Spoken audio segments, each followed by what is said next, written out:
everybody, and welcome back to Astrology and Beyond. I am Tatiana, also broadcasting for ANN Archetypal News Network. And today I'm going to bring you a short video on some of the most important aspects that are happening right now in the sky and in the next few days.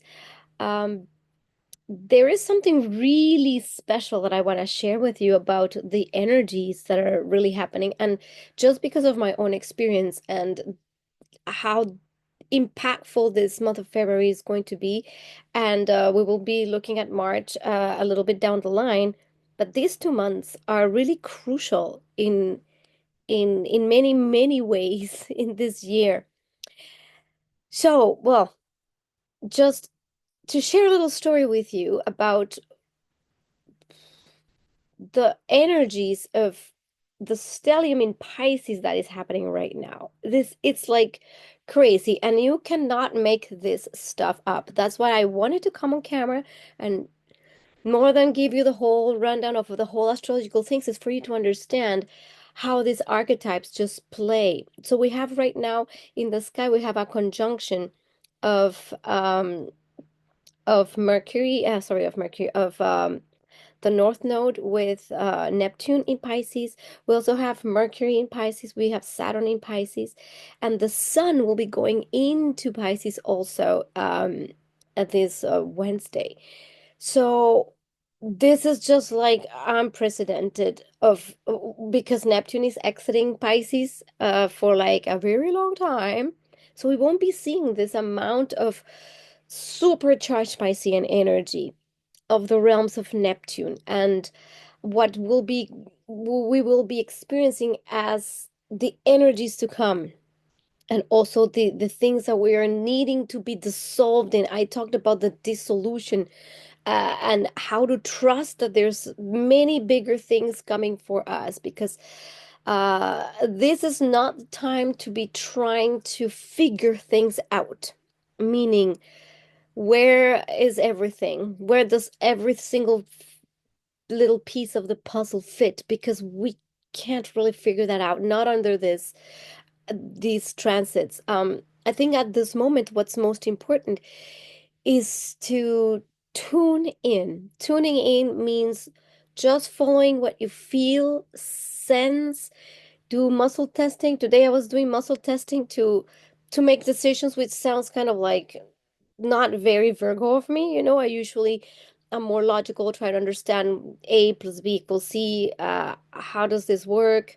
This is a logical thing to do. This is not a time for logic. This is not the time to be in little square boxes and Excel sheets, even though that is what could keep us grounded, is to also make sure that we're not completely flying off into La La Land. The invitation is to accept and flow and sense and feel. Feel the field, feel yourself. That's why I said muscle testing for certain decisions is like, well, you cannot know it here, but you might know it here with the intuition, the feeling. And when we trust that these energies are here to help us become more open, more loving, more compassionate, and dream the bigger dreams that are the dreams of higher consciousness, then we'll be very successful at this transit. If, on the other hand, we're trying to figure it all out, it's going to be very difficult. So, my little story of why this is so beautiful, especially because Mars is trining Saturn. So, the of Mars to Saturn brings us this possibility of grounding things and of going after things that are really that we can stand for. Like, for instance, because Saturn in Pisces deals with structuring the waters of the subconscious, or structuring, it could be structuring the waters, structuring spirit, bringing down into form spirit. That's kind of how I would put it, is how do we bring the magical, the impossible, the otherworldly into matter? And how do we ground it here? And with the help of Mars, it is possible, even though Mars is retrograding, And we might see that we're in a phase of readjusting our actions and how we have used our will and our energy. Right now, we're kind of revisiting how we use our energy. And Mars in Cancer is a little bit not very strong. It's kind of like swimming, it's like a fish. So, this is like a lot of water. Like we've been talking about so much water in at this time, and water just flows.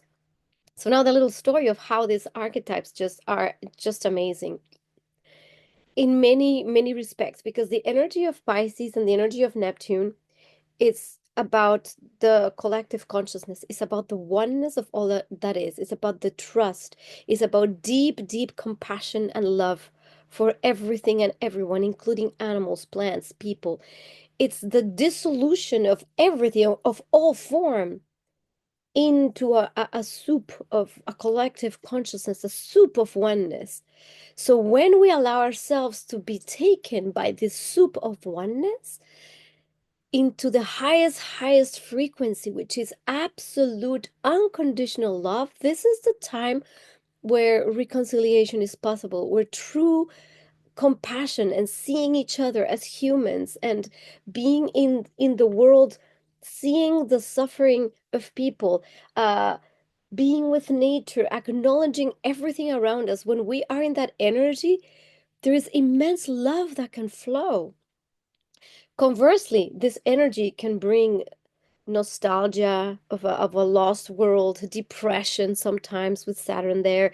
It can bring confusion and not knowing where to go. It could be like confusing times. Now, because it is like swimming in the waters of all consciousness, the what I would say is trust that the more controlling we want to be, the more we need to know, need to control when, how, what. That's where we're gonna really suffer. Like, yeah. So now my story. This weekend, as this is happening, and this whole week, this is something that I would just say is kind of almost miraculous as a seed. I participated in this event that was created by a beautiful woman who managed to bring elders from different indigenous communities from around the world, especially some elders from different parts of Canada, and some elders that came from Peru, and elders from Hawaii, um, indigenous peoples. And this event was about bridging, literally creating this rainbow bridge of oneness between people.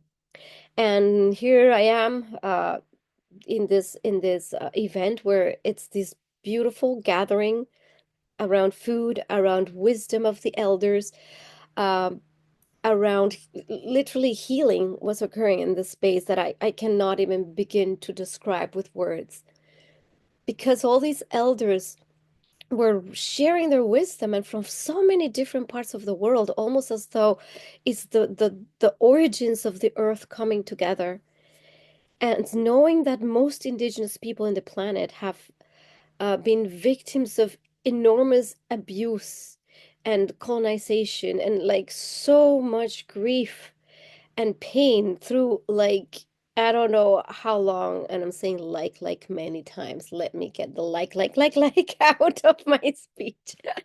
I don't know. I'm feeling very, very inspired. So this these people speaking from their hearts, and the whole point of the gathering was not only just to gather the indigenous people, it was to gather people and the indigenous people to help heal the waters of the planet by healing and putting intention in the waters of here in Canada in Vancouver Island, where I am in a lake, and working with the element of water. And I'm like, okay, you cannot make this up. This is all within the zeitgeist, within the energetics, which is the compassion, the bringing together of all different parts and merging. the healing of the water, and the water is not just water as in the element water, it's the intelligence of water, and the intelligence of water that moves through our bodies, in our blood. It's the intelligence, it's our emotions. This is what Pisces and Cancer represent, is the emotional nature, the deepest, deepest, deepest emotions. So there has been a lot of tears. There were so many tears shed, tears of joy, tears of beauty. The the event itself by these waters, the women singing to the water. So the mind is no longer engaged in mental pursuits. It's just the feeling. It's the chanting. There was chanting and drumming and togetherness. And these are all Piscean themes. This is Neptune and Mercury and everything just bringing the other world through our vessels to heal. So the next beautiful part that occurred was that one family of indigenous people spoke up, got out to speak how afraid they were to be in this gathering with, people from, white people, other kinds of people, from different parts, and how scared they were to even be there because it was so vulnerable, so scary, and how they felt so safe, so loved, so seen in this space by everyone that was there, holding so much love. I cannot begin to tell you how this little grouping of probably about 100 people, just feeling the connection, the love, and the care for each other, regardless of our color, regardless of anything, there was just love pouring. Uh, I, I have no words for this. But what I can say is that this is exactly what we are aiming for. And these miracles that we might feel impossible, which is to have humans that have had so much pain, suffering, and trauma begin with a little seed of of the healing, a little seed of we can do this, we can merge, we can see each other eye to eye again, we can have love and compassion for each other. And there was these beautiful prayers that were being given by the elders, and and also the invitation to hug each other and say to each other with truth, say I love you. And these were so many strangers, the strangers that you were hugging and saying I love you to, that brought so many tears to my eyes, and it was so beautiful. So I so much wanted to share this with you because this is the energy we are basking in right now. And when we can take this energy and move it through the love and the compassion, then we are helping to end the war. Because this is where it starts. This is the beginning. And this is what we're creating, a world of peace and compassion. And these energies are helping us. So, how in your life are you choosing? What are you choosing? Are you choosing confusion, delusion, fantasy, uh, or even escapism? Or are you choosing compassion, love, care? And this is such an energy of fighting, Mars and Saturn, like fighting, or Mars in Cancer, Mars moon, almost the energy of the Mars moon, fighting for what's yours, for your home, for your emotions, for the ones you love. And when we realize that our home is it of all humans is the earth, and that's what we will be fighting for. And I don't like the word fighting, but that's what we'll be standing up for. So we're standing up for it together to heal the water, to heal the earth. This, my friends, is to me the highest expression of this energy that I could have possibly experienced. And something also very interesting about what happened in this event, time was like dissolved. There was no time. There's a schedule. There was a supposed schedule. So, like, we're supposed to go to the lake at 9 or meet at 9 to go to the lake. So we arrive at 9, but the elders are still like having their morning routines. People are arriving. things are kind of just flowing in and out. There's like really no time. And then we end up leaving at 11:30. And you would think, these schedules, right? There was a specific schedule for this time to that time and that time to this time and for certain speakers, and none of that happened. It was so fluid, and people were speaking and sharing up well up it's like 9 in the at night, and it was this pure presence. So I witnessed myself being in pure presence, just going like totally with the flow. It's like if I had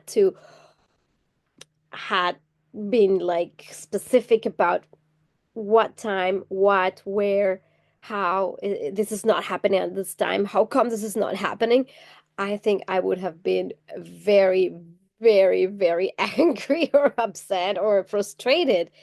And this is why the invitation to test, even try a little bit of this timelessness is part of the invitation of this energy. Can you sit in timelessness?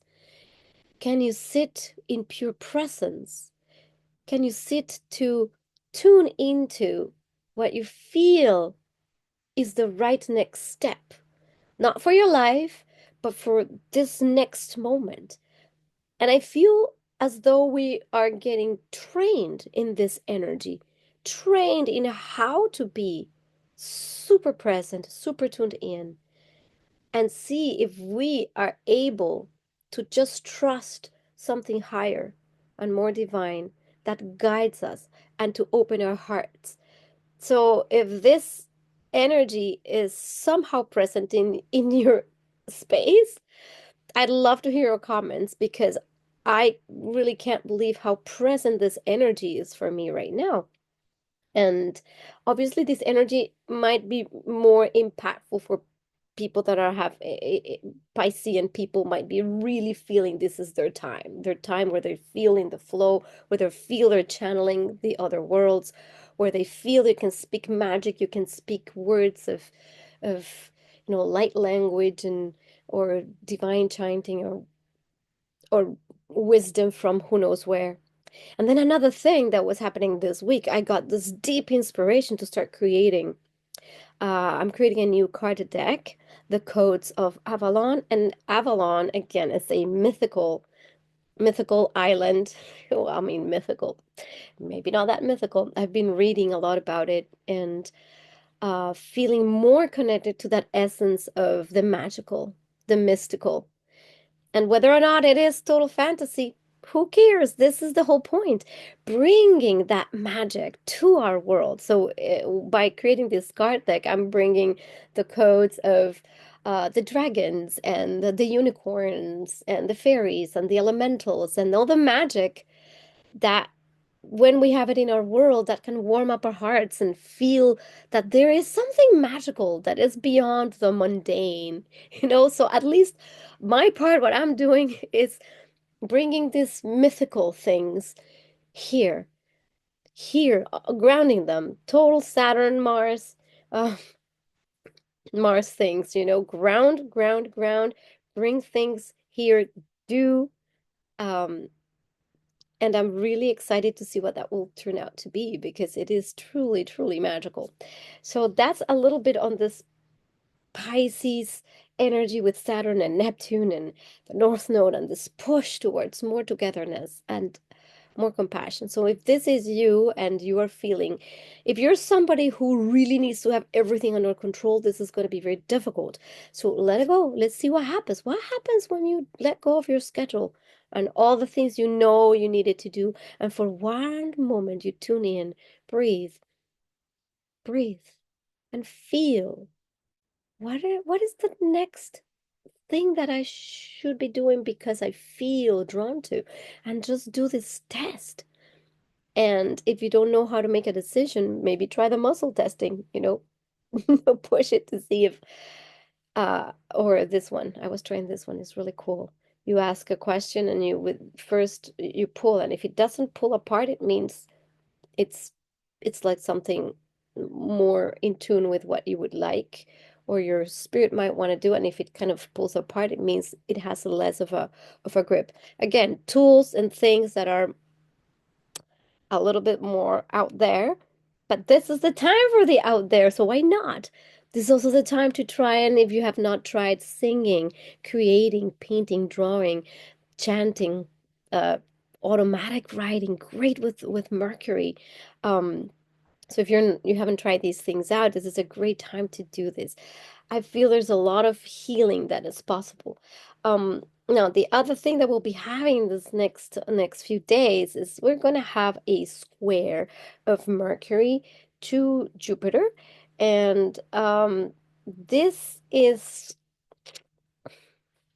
because Mercury in Pisces likes to dream really, really out there, and Jupiter might fuel maybe too much of a pie in the sky, like expanding the dream. So on the positive side, it gives fuel to dream really big, to really, really have an opening towards all the magical and mystical and all the magnificence. Now, where we need to be a little bit cautious with this square is that the optimistic views of the perfect ideal world might not necessarily be completely doable without a practical, grounded approach. So this is where the Saturn energy needs to be very clear. Make sure if you're creating a big idea, plan for a big dream, that you have the business plan in place, the books clear, the organizational things done. Do the due diligence before if there's something that seems too amazing and too good to be true, because the mind at this time could be more in this dream space and expanded by Jupiter. There could be also promises that we can't fulfill. So this is not the time for committing to things if you're not sure that you can deliver. Do not commit. Do not just say, I need to think about this. I need to go with the flow right now. Because if you say, I'm going to be there, I'm going to do this, or whatever you speak out loud might be more than you can actually deliver. So promises, over promising at this time, no bueno. It's good to know where your bearings are. And I would say this is not the time for big, big decisions. Like this is the time for the big decisions. No, I think that's a little bit later once the panorama has cleared and we have clearly received more the information of who we truly are and what we're really standing for. And the guidance is really clear before making a decision. So this is a time to just kind of sit back, let the pieces fall in place kind of on their own, and you keep your feet on the ground and keep the dreams flowing. Just don't take all your dreams like, oh, they're going to happen right now and this is going to be just magic that they appear. No, there's going to be this like, okay, we want something to be done. We're still grounding it in the 3D, in the third dimension. There's still going to be work to be done, organization to have things and steps. Um, and right now is the time for a little bit more of the dreaming part. Now, the other part that is happening right now is we have a T square between who is this T square between Chiron, that's in Aries, Lilith, a position Lilith, and uh in it's square to Mars. So we have Lilith, Chiron, and Mars in a T square where Mars is the point and Lilith and and Chiron are like pulling. So it's it's a time where relationships can be very, very tense because Lilith in Libra really is like the rebel. It's not going to take social graces. And so at the same time, we're trying to be in harmony with others, all the while needing to assert ourselves and our boundaries. And it might not go well because we might try to be forcing ourselves out of situations or forcing things. the theme of force, it's very present with this, like this um tight aspect. So things that we could probably do in order to better navigate this transit, because this can be very, very uncomfortable with relationships. So first is to make sure that you can assert yourself, like asserting yourself and your needs, which is of the need for like self-expression of this Lilith, this unapologetic, this is who I am. However, without the anger or the aggression or the you know, it's better to be really clear about your needs and have the capacity to very clearly set your boundaries and explain why this is who you are and how you operate. Unapologetically be yourself. However, not at the expense of, destroying your relationship. So this is where we need to have a lot of tact, because with this, tact is not going to necessarily be there, So it's really important to not express yourself with anger, but express yourself with clarity, because this could be where things blow up, because you're just maybe tired of not being seen or not being taken into account. So there could be this like feeling of even resentment. So, ooh, let's understand that nothing truly is ever personal. So this is not the time to take things personal, but to say, I know who I am. I have clarity on who I am, and I can clearly express this with a lot of love for myself first. And if I can have love for myself and for who I truly am, it's much easier for you to express to others why this is important to you, like, and you don't even need to explain why. Why are you the way you are? Well, because, that's who you are. There's not even a need to express why, but more to be very clear about your boundaries and who you are and your needs, and be very loving about it. So what could also happen is we might feel the wounding in past relationships come like really to the surface. So all the woundings in relationships will go poof. The emotional dynamics, power dynamics, feeling not heard, not seen, feeling rejected, all of that, feeling misunderstood. So all these things are going to come up. Poof.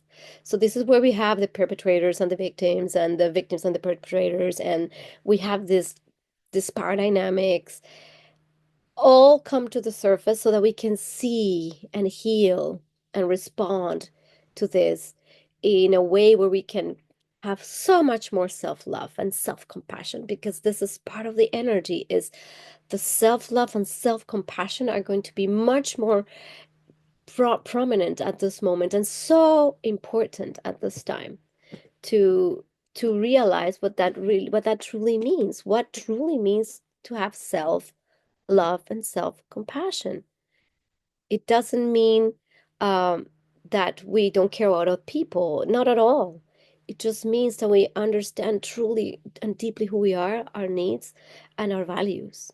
And this is where we need to be clear. And some relationships might be maybe needing to part ways, needing to move on. And it doesn't have to be a chaos. It doesn't have to be horrible. It could be actually very loving when it's almost when you break up, but you break up with a lover or a divorce or whatever, but with the understanding that that's the best thing, and then there's so much love, and that all that we live through, even the difficulty, and that every person that is in our life, even when it's hard, is at a different level, is just a master, is a teacher. And when we all exit these vessels, one day we'll be up wherever, and in the other side loving each other, like, oh, you remember like what we were doing down there, ha ha ha, I love you so much. So, and down here we're like, oh, you did this to me, you did that. So this is the time where we want to really try and see beyond the little self, for the lower self that's trying to blame and point fingers and feel a victim or feel like it's other people's fault or blame others for their sufferings. It's like it's your fault that I'm this or that, or you know, all the finger pointing. In the end, it's all an experiment and experience of evolution, of growth, of experience. The soul wants experiences and it contracts these experiences. So at this point, if there are tensions that are wanting to show us more of our own self-love and our own uniqueness, because Lilith and Chiron in Aries almost like I can't be myself, that wound of being who you are is wanting to be healed, is wanting to come to the surface, is really wanting us to say, I am perfect the way I am. And all of us were born perfect and as divine children and with a blueprint and to affect our blueprint at the highest level possible. And that's why we have astrology and other tools, because this is what helps us see who am I and how can I better express my essence. This is the time where we're healing that. Our essence and loving it and holding it and sharing it. So we are able to move into the next phase where if each person were really expressing their true essence with joy and love, imagine this world. There wouldn't be somebody telling you how to be or what to do, or you should be or do or become. You would be always creating yourself from the essential nature of who you are. So this is kind of that invitation is to heal that part.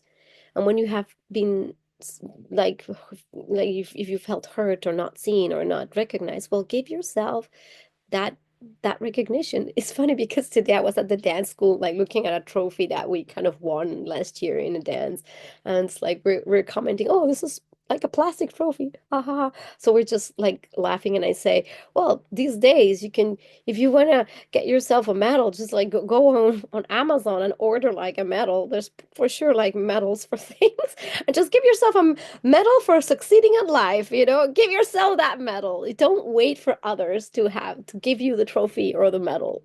It's like this is what I've come today. This was my big thing, and I was feeling so happy about who I am, like what I am, and I do feel this energy of the non-apologetic energy of being myself. So this is a really important time for healing that. And I'm hoping that to move more forward in that direction. And if we all do, and we can all share our essence and say, this is who I am, and I love you, and you love me as who you are. Yay, Again, am I being super idealistic? Maybe.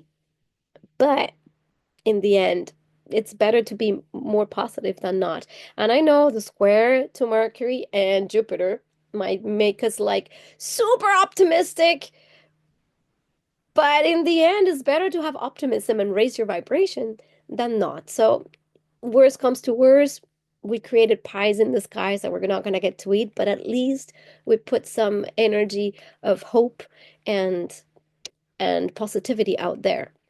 But, to counter that, we can always be also a little bit realistic about life, and that way it's a good balance, being realistic and being idealistic at the same time. I think that is the key.